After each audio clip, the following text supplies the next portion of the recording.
Welcome to the living chemistry. आज के video में हम लोग देखेंगे बियर-लैम्बर्ट लॉ के बारे में। ठीक, उससे पहले आप लोग चैनल को सब्सक्राइब कर दीजिए।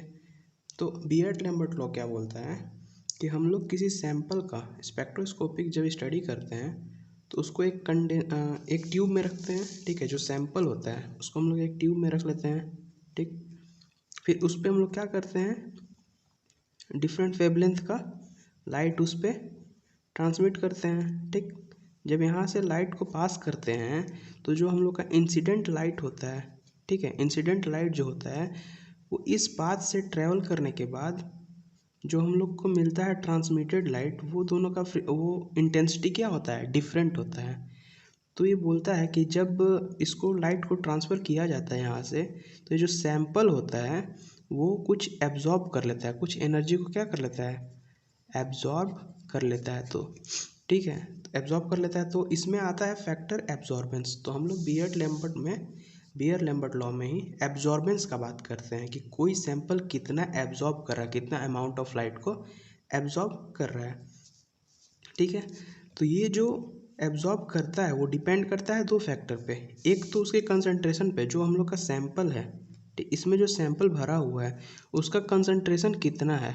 ठीक, और दूसरा होता है इसका पाथ लेंथ कितना है। जैसे यहाँ पे हम लोग कैपिटल एल से लिए हैं इसके पाथ लेंथ को, तो इस पे और इसके कंसंट्रेशन पे डिपेंड करता है। तो एक हम लोग के पास जनरल फार्मूला आता है कि A directly proportional to L into C. मतलब क्या बोल रहा है, ये जो एब्जॉर्बेंस है, ठीक, जो सैंपल का एब्जॉर्बेंस है वो पाथ लेंथ और कंसंट्रेशन के डायरेक्टली प्रोपोर्शनल होता है। मतलब अगर पाथ लेंथ बढ़ेगा तो एब्जॉर्बेंस भी क्या होगा, बढ़ेगा। अगर कंसंट्रेशन बढ़ेगा तो एब्जॉर्बेंस भी क्या होगा, बढ़ेगा। पाथ लेंथ कम होगा तो एब्जॉर्बेंस क्या होगा, कम होगा। कंसंट्रेशन कम होगा तो एब्जॉर्बेंस भी क्या होगा, कम होगा। तो ये फैक्टर्स होते हैं। तो जब यहाँ से हम लोग प्रोपोर्शनल हटाते हैं तो एक प्रोपोर्शनैलिटी कांस्टेंट आता है, जिसको हम लोग यहाँ पे एप्सिलॉन बोल सकते हैं। तो यहाँ पे हम लोग के पास जनरल इक्वेशन आता है A equal to epsilon C L. ठीक, यहाँ पे A जो होता है एब्जॉर्बेंस होता है। ठीक, मतलब कितना अमाउंट ऑफ लाइट वो एब्जॉर्ब कर रहा है, उसको हम लोग एब्जॉर्बेंस बोल दे रहे हैं।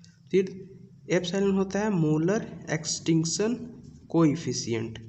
ठीक है, और यहाँ पे जो L जो था हम लोग का पाथ लेंथ होता है।